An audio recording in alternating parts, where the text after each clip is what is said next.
이 이야기는 실제 1970년대 오대산 상원사 선방에서 석 달 동안 수행을 했던 은둔 수행자들의 실제 비밀 일기입니다. 상원사행 10월 1일 나는 오대산의 품에 안겨 상원사 선방을 향해 걸어나갔다. 지나간 전쟁 중 초토작전으로 회진되어 황량하고 처연하게 그지없는 월정사에 잠깐 발을 멈추었다. 1300여 년의 풍우에 시달린 구층 석탑의 탑신에 매달린 풍경 소리에 감회가 수스롭다. 탑전에 비스듬히 자리 잡은 반가 사유보살상이 후황납자가 반기는 듯 미소를 지우질 않는다. 수복 후에 세워진 건물이 눈에 띈다. 무쇠처럼 단단하여 쨍그렁거리던 선화는 어디로 가고, 양철지붕이 웬일이며 아름드리 기둥은 어디로 가고, 강목 기둥이 웬일이며 12폭 문살문은 어디로 가고, 영창의 유리문이 웬일인가. 당대의 거찰이 이다지도 초라해지다니. 그러나 불에 그을린 섬도를 다시 찾아 어루만지면서 복원의 역사를 면면히 계속하고 있는 원력 스님들을 대하니 고개가 숙여지면서 선방을 향한 걸음이 가벼워진다.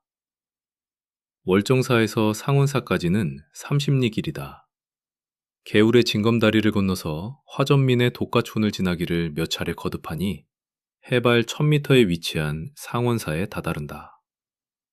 상원사는 지금부터 1360여 년 전 신라 선덕요왕 때 자장율사가 초창한 사찰로서 오늘날까지 선방으로서 꾸준히 이어내려온 선도량이다. 고금을 통해 대덕 스님들의 족적이 끊이지 않는 이유는 중대에 자리 잡은 정멸보궁 때문이다. 정멸보궁이란 부처님의 정골사리를 모신 도량을 말함인데, 이런 도량에서는 불상을 모시지 않으며 우리나라에는 5대 정멸보궁이 있으니 양산 통도사, 영월 법풍사, 태백산 정암사, 설악산 봉정암, 그리고 오대산 중대이다. 납자나 불교도들이 기독교의 예루살렘이나 회교의 메카처럼 평생 순례를 염원하는 성지로 꼽힌다. 근세에는 이 도량에서 희대의 도인이신 방아남 대선사가 상주 교화했기 때문에 강원도 특유의 감자밥을 먹으면서도 성객이라면 다투어 즐거이 앉기를 원한다. 지나간 도인들의 정다운 채취가 도량 곳곳에서 다사롭고, 청택 낀 기왓장과 때 묻은 기둥에는 도인들의 흔적이 역연하다. 종각에는 국보로 지정된 청동제 신라 대종이 매달려 있어 천수백 년 동안 부름을 끊임없이 천복만학을 굽이져 사바세계의 메아리로 전해주었노라고 알리고 있다. 종문의 비천상이 불심을 계시하면서 초겨울의 짧은 해는 서산에 비켜섰다. 큰방 앞에서 객이 왔음을 알리자 지객 스님이 친절히 객실로 안내한다. 객실은 따뜻하다. 감자밥은 꿀맛이다. 무척이나 시장했던 타실이라 진부 버스 정류소에서부터 줄곧 걸었으니 피곤이 온몸에 눅진눅진하다. 원주 스님과 입승 스님에게 방구를 알리니 즉석에서 허락되었으나 큰 방에 참석지 않고 객실에서 노독을 달래었다. 한색의 겨울채비 10월 2일 아침 공양이 끝나자 방구를 드렸다. 장삼을 입고 어간을 향해 큰절을 3번 한다. 본사와 사승 그리고 하한거 처소를 밝히고 법명을 알리는 것으로 끝을 맺었다. 먼저 오신 스님들은 환영도 거부도 하지 않는다. 그저 담담히 부장부령할 뿐이다. 법계의 순에 따라 좌석의 차서가 정해진다. 비구계를 받은 나는 비구석 중 연령순에 따라 자리가 주어졌다. 내가 좌정하자 입승 스님이 공사를 발휘했다. 공사란 절에서 행해지는 다수결을 원칙으로 하는 일종의 회의를 말함인데, 여기서 의결되는 사항은 여하한 상황이나 여건하에서도 반드시 실행되어야 한다. 적게는 울력으로부터 크게는 산문 출송에 이르기까지 모두 이 공사를 통하여 채택되고 결정된다. 본래 절생활이란 주객이 없고 자타가 인정되지 않고 다만 우리들이라는 공동생활만이 강요되는 곳이다. 그러므로 필연적으로 질서와 법도의 준수가 요구되며 개인 행동이 용납되지 않는다. 그래서 생활의 외양은 극히 공산적이지만 내용은 극히 민주적이라고나 할까. 공사의 내용은 김장울력이다. 반대 의견이 있을 수 없다. 겨울을 지낼 스님들이니 김장을 속결하자는 의견만 구구했다. 오늘 아침 공양 대중은 23명이다. 원주 스님과 젊고 건장한 두 스님이 양념 구입차 강릉으로 떠나고 나머지 스님들은 무우 배추를 뽀근 뒤 각자의 소질대로 일에 열중했다. 무 구덩이를 파고 배추를 묻기 위해 골을 파는 일은 주로 소장 스님들이 하고 시래기를 가리고 엮는 일은 노장 스님들이 맡고 배추를 절이고 무를 씻는 일은 장년 스님들이 담당했다. 배추뿌리와 감자를 섞어 삶은 사이참을 먹으면서 부지런히들 했다. 해는 짧기도 하지만 무척이나 차가웠다. 오대산이고 더구나 상원사 도량의 10월이니까 그럴 수밖에. 김장이 끝난 후 조실 스님은 버린 시래기 속에서 열심히 손을 돌리고 있었다.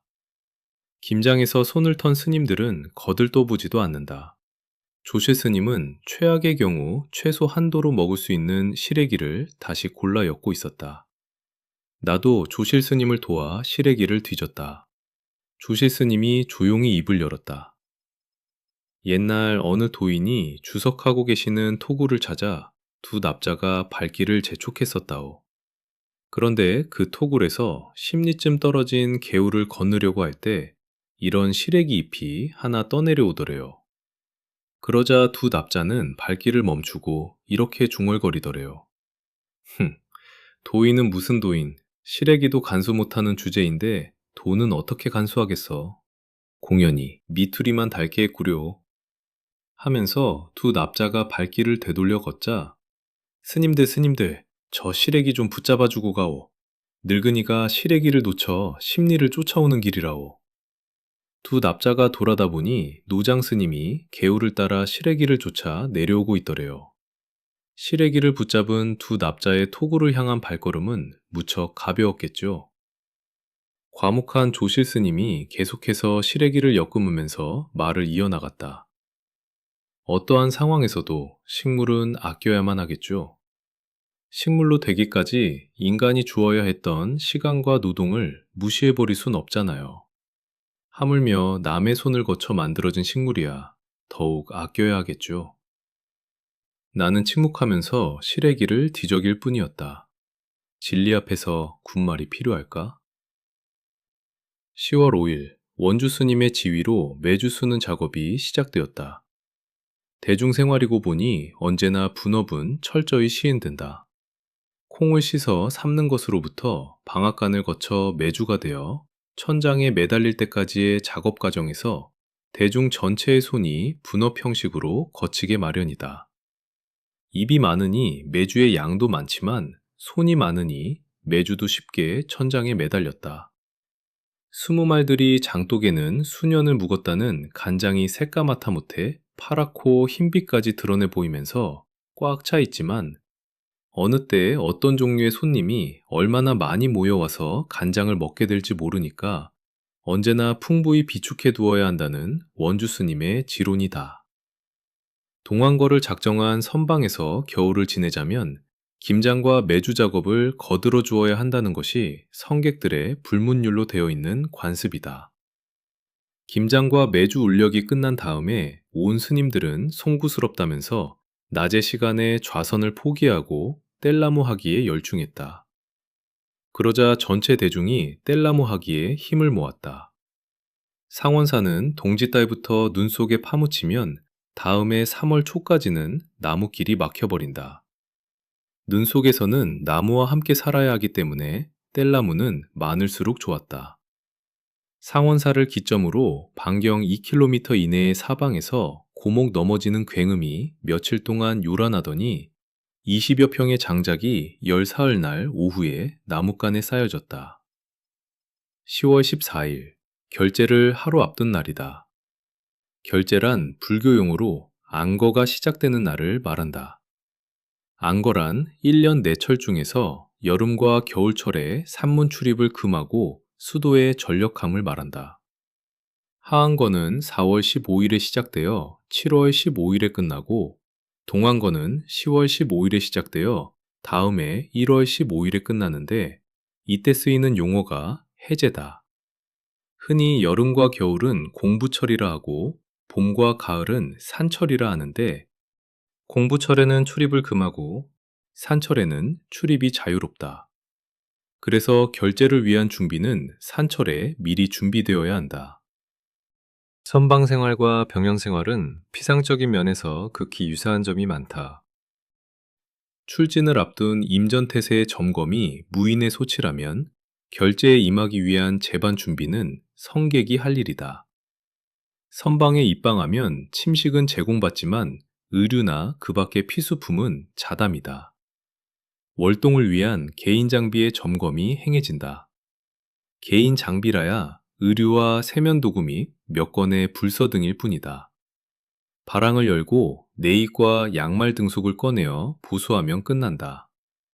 삭발을 하고 목욕을 마치면 물적인 것은 점검이 완료된다. 오후에 바람이 일더니 해질녘부터는 눈발이 날렸다. 첫눈이어서 정감이 다사롭다. 오늘도 성객이 여러 군 당도했다. 어둠이 짙어갔다. 결제를 앞두고 좌선에 든 스님들은 동안기에 임할 마음의 준비를 마지막 점검해 본다. 밖은 초설이 분분하다. 10월 15일 삼동 결제에 임하는 대중이 36명이다. 아침 공양이 끝나자 공사가 열렸고 결제방이 짜여졌다. 결제방이란 결제 기간에 각자가 맡은 소임이다. 36명의 대중을 소임별로 적어보면 조실 산문의 총 사격으로 설리 강화 및 참선 지도 1인, 유나 포살, 계행과 유리 담당 1인, 병법 재반 시식 담당 1인, 입승 대중 통솔 1인, 주지 사무총괄 1인, 원주 사중 살림살이 담당 1인, 지전 불공 담당 3인, 지객 계기치 안내 1인, 시자 조실 및 주지 시봉 2인, 다각 차 담당 2인, 명등 등화 담당 1인, 종두 타종 담당 1인, 헌식 귀객 식물 시어 담당 1인, 원두 채소밭 담당 2인, 화대 화력관리 2인, 수두 식수관리 1인, 욕두 목욕탕 관리 2인, 간병 환자 간호 1인, 별좌 후원 관리 1인, 서기 사무서류 담당 1인, 공사 공식 담당 2인, 채두 부식 담당 2인, 부목 신탄 담당 4인, 소지 청소 대중 1동. 나의 소임은 부목이다. 소임에 대한 불만도 없지만 그렇다고 만족도 없다. 단체 생활이 강요하는 질서와 규율 때문이다. 결제 불공이 끝나고 조실 스님의 법문이 시작되었다. 영원한 것은 하나도 없다. 그러나 모든 것은 영원하다. 물질의 형태에서 보면 영원성은 부정되고, 물질의 본성에서 보면 영원성이 긍정된다. 영원성을 부인함은 인간의 한계 상황 때문이요. 영원성을 시인함은 인간의 가능 상황 때문이다. 영원성을 불신함은 중생의 고집 때문이요. 영원성을 확신함은 불타의 열반 때문이다. 인간의 한계성을 배제하고 가능성을 최대한으로 개발하여 저 눈 속에서 탄생의 기쁨을 위해 조용히 배자를 어루만지는 동물처럼, 얼어붙은 땅 속에서 배알을 키우는 식물처럼 우리도 이 삼동의 불성을 개발하여 초춘엔 기필코 견성하도록 하자. 끝내 불성은 나의 안에 있으면서 영원할 뿐이다. 법문의 요지였다. 법문을 하는 스님이나 듣는 스님들이나 견성을 위해 이번 삼동에는 백척간도에 서서 진일보하겠다는 결단과 의지가 충만해 있다. 다혈질인 몇몇 스님들은 이를 악물면서 주먹을 굳게 쥐기도 했다. 법문이 끝나고 차담이 주어지면서 입승 스님에 의해 시간표가 게시되었다. 오전 2시 반 기침, 오전 3시부터 5시까지 참선, 오전 6시부터 8시까지 청소, 조공, 휴게, 오전 8시부터 11시까지 참선, 오전 11시부터 오후 1시까지 오공, 휴게, 오후 1시부터 4시까지 참선, 오후 4시부터 6시까지 약석, 휴게, 오후 6시부터 9시까지 참선, 오후 9시 취침, 오후 1시가 되자 시간표에 의해 동안거의 첫 입선응을 알리는 죽비 소리가 큰 방을 울렸다. 각기 벽을 향해 결과부자를 취했다. 고요했다. 숭소리마저 들리지 않았다. 이 삼동에 견성하겠다는 소위에서일까? 그 외양은 문자 그대로 면벽불처럼 미동도 없다. 그러나 그 내양은 어떠할까? 무장하고 출진하는 무사와 같다. 우열은 전쟁터에서 용장과 패장으로 구분되듯이 시간이 지나야 각자의 자량과 분수가 노출되면서 공부가 익어가는 모습이 비춰지리라.